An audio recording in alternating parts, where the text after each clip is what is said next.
Hello students. आज हम लोग जेई एडवांस 2015 का क्वेश्चन डिस्कस करते हैं। देखिए क्वेश्चन क्या है। A spherical body of radius R consists of a fluid of constant density and is in equilibrium under its own gravity.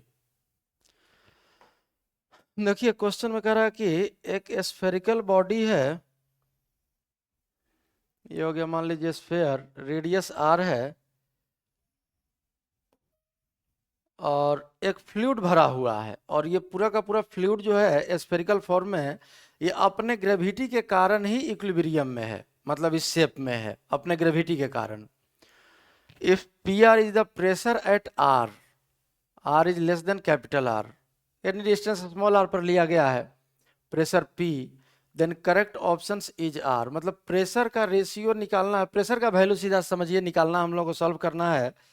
और दिया हुआ है कि अपने ग्रेविटी के कारण इस शेप को मेंटेन कर रहा है ये लिक्विड, और कांस्टेंट डेंसिटी, डेंसिटी का वैल्यू कांस्टेंट दिया हुआ है। चलिए सबसे पहले हम लोग किसी आर दूरी पर प्रेशर निकालते हैं। तो इसके लिए हम लोग एक स्फेरिकल सेल एज्यूम कर लेते हैं, स्मॉल आर रेडियस और डी आर थिकनेस का। ये रेडियस मान लीजिए स्मॉल आर और थिकनेस हो गया आपका डी आर, ये थिकनेस। तो अगर थिकनेस इसका डी आर है और रेडियस आर है, तो चलिए यहाँ का प्रेशर हम लोग inside, just inside the cell of radius R pressure मान लेते हैं P, और एक छोटा सा cross sectional area A assume कर लेते हैं। तो ये फोर्स हो जाएगा आपका P इंटू ए। लेकिन अगर इनसाइड का प्रेशर, इस सेल के इनसाइड का प्रेशर P है, तो P इंटू ए, ये फोर्स हो जाएगा आपका आउटवर्ड, बाहर की तरफ, इस डायरेक्शन में। एरो देखिए यहाँ दिखाए हैं, ये बाहर की तरफ फोर्स हो गया। और अगर r डिस्टेंस पर प्रेशर हम लोग अगर P माने हैं, तो अगर आउटर सरफेस देखें तो ये तो r plus D R distance पर है, तो यहाँ का प्रेशर क्या मानना होगा, P प्लस डी पी, और into cross sectional area same A ले लेते हैं, तो यहाँ पर फोर्स आ जाएगा आपका इनवर्ड, इस डायरेक्शन में, प्रेशर के कारण। और इस छोटे से मास पर,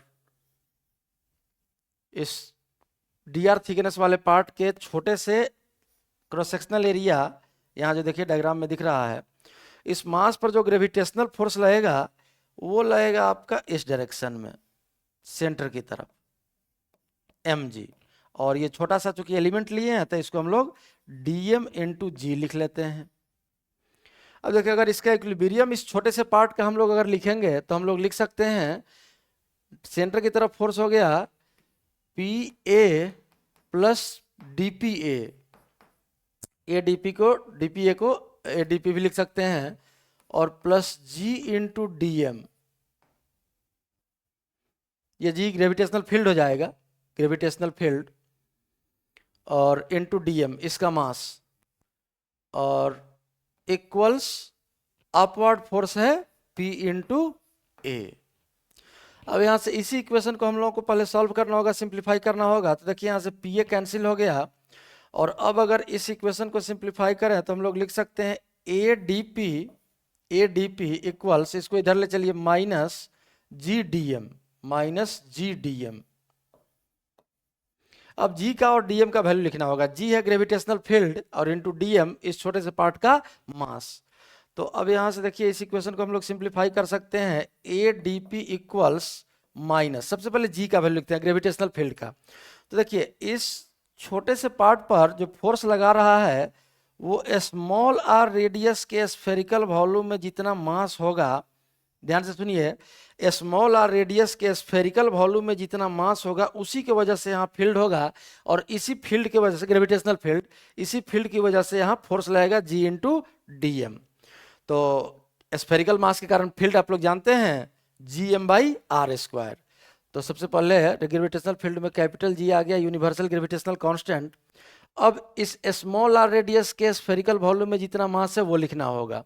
तो सबसे पहले तो वॉल्यूम लिख लेते हैं, 4/3 pi r cube, small are radius है तो ये हो गया वॉल्यूम, और वॉल्यूम में डेंसिटी से अगर मल्टीप्लाई कर दें तो ये हो गया मास, ये आ गया आपका जी एम, और डिवाइड बाई आर स्क्वायर। तो रेडियस तो आर ही है और यही फोर्स देख रहे हैं, फील्ड देख रहे हैं हम लोग आर ही दूरी पर, तो Gm/r², ये फील्ड हो गया। अब अगर dm का वैल्यू लिखें तो देखिए ये वॉल्यूम, छोटा सा ये वॉल्यूम, तो क्रॉस सेक्शनल एरिया A है और लेंथ है इसका dr, तो वॉल्यूम हो गया A इंटू dr और इंटू डेंसिटी रो, यही आ गया आपका dm। अब अगर इसको सिंप्लीफाई करें तो देखिए ये A और ये A कैंसिल हो जाएगा और ये वैल्यू आ गया आपका dp इक्वल्स माइनस, देखिए इसमें क्या क्या कांस्टेंट है, 4πg रो स्क्वायर बाई 3, ये कांस्टेंट है, इसको k मान लेते हैं k, और आर स्क्वायर से आर क्यू कैंसिल हो गया, r बचा, यहां सिर्फ r बचा, और r dr, ये आ गया r dr, बाकी सब कांस्टेंट को k लिख लिए। अब इसको इंटीग्रेट कीजिए, देखिए यहाँ जब रेडियस कैपिटल आर है, इस सरफेस पर आ गए तो यहाँ तो कोई है नहीं मास की फोर्स लगाएगा, तो यहाँ का प्रेशर आपका आ जाएगा 0। तो लोअर लिमिट हम लोग पुट कर देते हैं, जब रेडियल डिस्टेंस का वैल्यू कैपिटल आर हो गया, सरफेस पर पहुंच गया स्फीयर के, तो प्रेशर आ गया आपका 0, और स्मॉल आर डिस्टेंस पर प्रेशर का वैल्यू हम लोगों को सॉल्व करना है, इसको मान लिए P। अब अगर इसको इंटीग्रेट कर लें तो देखिए ये इंटीग्रेशन आ जाएगा आपका कितना, इधर लिख लेते हैं या यहीं लिख लेते हैं, dp का इंटीग्रेशन P हो गया, लिमिट पुट कीजिएगा P-0, ये आ गया LHS आपका P इक्वल्स आर dr आ गया k r²/2। अब r²/2 लिमिट पुट करेंगे तो small r² minus capital r²/2, तो k/2 भी तो कांस्टेंट ही है, तो k/2 को c लिख लेते हैं, और माइनस कॉमन ले लेंगे तो ये माइनस माइनस हो जाएगा प्लस, और यहां सिर्फ बच जाएगा आपका p equals c into, c को नया कांस्टेंट ले लेते हैं k/2, c into capital r² minus small r², यही आपका स्मॉल आर डिस्टेंस पर प्रेशर आ गया। अब इन ऑप्शंस को चेक कर लेते हैं, देखिए पहला ऑप्शन है PR इक्वल्स 0, मतलब सेंटर पर प्रेशर 0, तो नहीं, प्रेशर तो सरफेस पर 0 है, तो पहला ऑप्शन तो आपका गलत हो गया। वैसे भी इस एक्सप्रेशन में भी स्मॉल अगर 0 पुट करेंगे तो c इंटू r² बचेगा, जो कि 0 नहीं है, तो पहला ऑप्शन आपका गलत साबित हो गया। दूसरा ऑप्शन चेक करते हैं हम लोग, देखिए यहाँ रेशियो निकालना है, तो pressure at small r equals 3 capital R/4 divided by pressure at small r equals 2 capital R/4। अब ये रेशियो अगर हम लोग को देखिए सॉल्व करना है, ध्यान से देखिए, तो जब स्मॉल r का वैल्यू चाहे न्यूमरेटर में देखें चाहे डिनोमिनेटर में, r यहां रखेंगे, बाकी नंबर तो सॉल्व करेंगे ही, तो r² यहां भी आएगा, r² यहां भी आएगा, ये r² कॉमन आया, तो CR² तो न्यूमरेटर में भी रहेगा और CR² डिनोमिनेटर में भी रहेगा, और जब रेशियो निकालना तो कैंसिल हो जाएगा, तो हम लोग सीधा नंबर को ही सॉल्व कर लेते हैं। तो देखिए यहाँ क्या नंबर बचा आपका, यहाँ बच जाएगा आपका 1 r² कॉमन आने के बाद, माइनस स्मॉल r² का वैल्यू जब पुट करेंगे तो r² कॉमन आने के बाद बचेगा 9/16, और डिवाइड बाई, यहां जब सॉल्व करेंगे तो ये बचेगा आपका 1 माइनस, ये 2/4 नहीं है, गलती से लिख दिए 2/4, 2/3 है ये, तो देखिए 2/3 अगर ये है तो 2² हो गया आपका 4 और डिवाइड बाई 9। अब इसको अगर सिंप्लीफाई करें तो यह आ जाएगा 16 माइनस 9, 7/16, ये आ गया 7/16, और डिवाइडेड बाई ये आएगा आपका 5/9, तो डिवाइड बाई 5/9, तो इंटू 9/5, ये वैल्यू आ गया 63/80। देखिए सेकंड ऑप्शन 63/80, मतलब बी ऑप्शन आपका करेक्ट है। तो ये हो गया आपका पहला ऑप्शन ए, जो कि इनकरेक्ट आया। ये आपका दूसरा ऑप्शन, ये तो पी का एक्सप्रेशन लिखे हैं, खैर यहीं से अगर हम लोग ए चेक भी कर लें तो ए ऑप्शन अगर यहाँ से चेक करें तो पी आर इक्वल्स 0 पर ये वैल्यू आ जाएगा CR², और यहाँ 0 दिया इसीलिए गलत हुआ, बी ऑप्शन आपका सही है। अब यहाँ से देखिए सी ऑप्शन हम लोग चेक करते हैं, तो सी ऑप्शन का वैल्यू क्या है, ये भी रेशियो ही है, pressure at R equals 3R/5 divided by pressure at R equals 2R/5। अब यहां से देखिए वही सेम कहानी, जब आर स्क्वायर का वैल्यू हम लोग पुट करेंगे तो आर स्क्वायर कॉमन कैंसिल हो जाएगा और सिर्फ नंबर का कैलकुलेशन यहाँ भी कर लेते हैं।